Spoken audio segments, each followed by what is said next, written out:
Hello दोस्तों, veterans, नमस्कार। आज मैंने एक लेटर लगा रखा है यहाँ पे, जो हमारे जो रिटायर्ड वेटरन ऑफिसर हैं मिस्टर राजेश राव ने chief of the army staff को लिखा था। अब इसके बारे में थोड़ा बाद में बताऊंगा, उससे पहले थोड़ा सा दूसरी चीज़ें बताना चाहता हूँ। एक तो अभी पता चला है कि डिपार्टमेंट ऑफ एक्सपेंडिचर के साथ जो श्री गोपाल मिश्रा जी हैं और उनकी जो ऑर्गेनाइजेशन था, उनकी बातचीत हुई थी 18 महीने के डीए के ऊपर। तो वहाँ कुछ ऐसी संभावनाएं दिखाई दे रही हैं कि हो सकता है कि 18 महीने का डीए मिल जाए। और दूसरा, जो हमारी कम्यूटेशन वैल्यू जो हम लेते हैं, जो 15 साल में रिकवरी होती है, उस रिकवरी को 12 साल करने के लिए भी बातचीत हुई है, जो मैंने पहले भी आपको बताया था। अब मैं एक बात बताना चाहता हूँ। एक मेरे व्यूअर हैं चवन शर्मा जी, वो कहते हैं दीवान सिंह जी, आप नए रोज़ वीडियो बनाते हो, भाई होता तो कुछ है नहीं। चवन शर्मा जी, आप बिल्कुल सही कह रहे हो।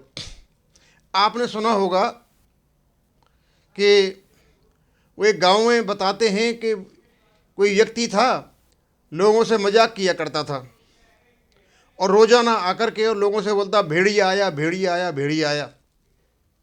जिस दिन ऐसे बोलता था तो लोग भागे हुए चले जाते थे उसको बचाने के लिए, वे भेड़िया से बचाओ। उसकी मजाक इतनी भारी पड़ी, एक दिन वास्तव में भेड़िया आ गया और उसको बचाने के लिए कोई नहीं गया। लगभग वही हाल वो आरोपी का हो गया है। हमें छोटी सी कहीं से भी चीज़ मिल जाओ, हम उस बात का बतंगड़ बना करके रख देते हैं और बस वो भेड़िया आया, भेड़िया आया वाली बात। और कहीं ऐसा नहीं हो कि वास्तव में जिस दिन DSW वो आरोपी का लेटर भी निकाल दे और हम यूट्यूब पे कहते रहें या हमारे फ्रेंड फ़ोन करके कहते हैं कि वो आरोपी का लेटर आ गया और हम कहें नहीं, झूठ बोल रहे हो। उसी प्रकार का एक ये मेरे पास ये रेस्पॉन्स है। ये मिस्टर राजेश राव एक रिटायर्ड आर्मी ऑफिसर हैं। इन्होंने एक लेटर लिखा था, वो आरोपी कब लागू हो रही है, चीफ ऑफ द स्टाफ के पास। तो आर्मी का जो स्टैंडिंग आर्मी पे कमीशन है, उन्होंने इसका जवाब दिया था। अब जवाब, जो एक्चुअल जवाब दिया था, वो मैं आपको बता देता हूँ क्या दिया था। और इसकी काफ़ी सराहना हो रही है यूट्यूब पर। पता नहीं कौन सा बहुत बड़ा जवाब दे दिया जिससे सारे के सारे यूट्यूबर्स बहुत खुश हो रहे हैं।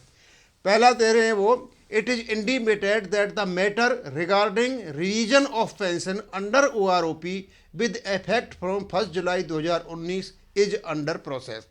मैंने इसको लाल इंक में कर रखा है, यानी जो OROP है वो अंडर प्रोसेस है। अब ये कहीं नया रिटन जवाब आया था, ऐसा जवाब कभी आया ही नहीं था।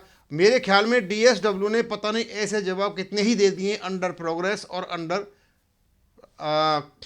प्रोसेस। अब उसके बाद दूसरी बात थी इसमें, the final cabinet note has been submitted for approval for cabinet. दूसरी इसमें खबर ये थी कि जो फाइनल कैबिनेट नोट है वो तैयार होकर के और कैबिनेट को अप्रूवल के लिए जा चुका है। और तीसरी न्यूज़ ये थी कि final approval as and when received will be disseminated to all concern. जैसे ही हमें ये फाइनल अप्रूवल आता है हम सब लोगों को बता देंगे। अब इसमें इतनी बड़ी न्यूज़ थी कि बहुत ज़्यादा। अब हम चलते हैं कि ये लेटर उन्होंने चीफ ऑफ द स्टाफ को लिखा था 15 नवंबर 2022 को। जवाब उन्होंने दिया था 25/11/2022 को। आज है 7 तारीख। अभी 15 दिसंबर में जब इसकी 90 दिन पूरे होने जा रहे हैं OROP इम्प्लीमेंटेशन के, आज 9 दिन पहले हम आपको ये बता रहे हैं कि लेटर हमारे पास अभी आया होगा। तो अभी तक तो पता चला नहीं है कि इसका जो फाइनल अप्रूवल है हुआ या नहीं है। इसका मतलब ये हुआ कि अभी 9 दिन में ही पता नहीं चलेगा। अब 15 तक पता नहीं चले तो हमारे फ़ायदा क्या है, क्योंकि माननीय सुप्रीम कोर्ट ने जो डेट दे रखी है 90 दिन की, वो तो कुछ हुआ ही नहीं। अब हम दूसरी बात पर चलते हैं। 25/11/2022 तक 70 दिन जा चुके थे। 90 दिन में जो इनको OROP लागू करनी थी, इनका बेसिक पे रिवाइज करके एरियर दे करके 70 दिन जा चुके थे। 70 दिन बाद ये कहते हैं कि इनका फाइनल कैबिनेट नोट तैयार हुआ है और अभी वो अप्रूवल के लिए रखा हुआ है। अब मुझे समझ में नहीं आती कि ये कौन सी बिग न्यूज़ है और ये कौन सी ग्रेट न्यूज़ है।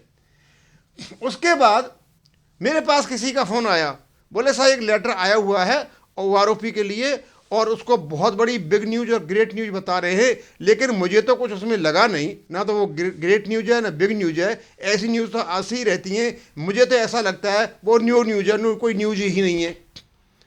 हमने देखा, ऐसा क्या चीज़ है भाई, जा करके देखें तो सही। समझे, हमने लेटर को देखा, अब बात हमें उनकी भी कुछ लगी सही सी कि इसमें तो कोई न्यूज है ही नहीं। यदि ये कहते हैं कि OROP 70 दिन के बाद भी 90 दिन तो पहले जा चुके, और 70 दिन के बाद ये कहते हैं जब केवल 9 दिन रह गए हैं, 25 को लेटर लिखा है, 25 और 5 22 16 5 21 दिन पहले कहते हैं भाई ये अंडर प्रोसेस है। तो अंडर प्रोसेस क्या है? टेबल तो पहले ही बन गए थे, माननीय सुप्रीम कोर्ट ने कहा है मैं उनको। और अब ये बताते हैं कि जब 70 दिन निकल चुके हैं, अभी इनका फाइनल कैबिनेट नोट बना है और वो अप्रूवल के लिए जाएगा, और जब आएगा, जब वो हमको आप बताएंगे, यानी कब लागू होगी इसका कोई पता नहीं है। लेकिन इस लेटर को इतना जबरदस्त प्रसारित किया जा रहा है, पता नहीं कौन सी बड़ी न्यूज आ गई। मैं तो ये समझता हूं कि 70 दिन के बाद इस प्रकार की ये न्यूज देते हैं। और आज मैं जब आपको ये बता रहा हूं, अभी तक तो कुछ हुआ नहीं है, कोई न्यूज आई नहीं है, कुछ डिसेमिनेट हुआ नहीं है। यदि आज मैं आप इसको बता रहा हूं तो मैं तो ये मानता हूं ये बहुत ही ज़्यादा अपसेटिंग न्यूज है, और ये बहुत ही सब स्टैंडर्ड न्यूज है। मुझे इससे घटिया किस्म की कोई न्यूज हो नहीं सकती। यानी ये मजाक हो रहा है हमारे साथ। मतलब भेड़िया आया, भेड़िया आया, भेड़िया आया, शेर आया, शेर आया, और जब वास्तव में आएगा, जब हम विश्वास भी नहीं करेंगे आएगा नहीं आएगा। अब आज हम इसको आपके ही छोड़ते हैं कि what news is this according to you, please comment कि ये किस प्रकार की न्यूज है आपके अनुसार। हो सकता है हम गलत हों, हो सकता है जिसने फ़ोन किया वो व्यक्ति गलत हो सकता है ये बहुत बड़ी बिग न्यूज हो सकता है ये बहुत बड़ी ग्रेट न्यूज हो। बस ये न्यूज़ थी जिसमें कि OROP अंडर प्रोसेस है, फाइनल नोट अभी गवर्नमेंट को भेजा हुआ है, दस्तखत नहीं हुआ है, दस्तखत होंगे तो आपको बता देंगे। इसमें ऐसा कहीं नहीं किया गया है कि OROP कब दोगे कब नहीं दोगे। अब मैं आपके ऊपर छोड़ता हूं कि आपके लिए किस प्रकार की न्यूज़ है और किस प्रकार की न्यूज़ नहीं है। और मैं और चवन शर्मा साहब को बताना चाहूँगा, शर्मा जी, मैंने नया टॉपिक जितना भी बताया है वो बिल्कुल फैक्ट्स और फिगर्स हैं, फैक्चुअल फैक्ट्स हैं। OROP जो हमारी है और जो MACP किस प्रकार लागू होगी, और OROP की जो फिगर्स हैं वो इंडिविजुअल आदमी से नहीं कंपेयर की जा सकती हैं। मैं अभी भी उस चीज़ पे अडिग हूँ और वही बात सही है।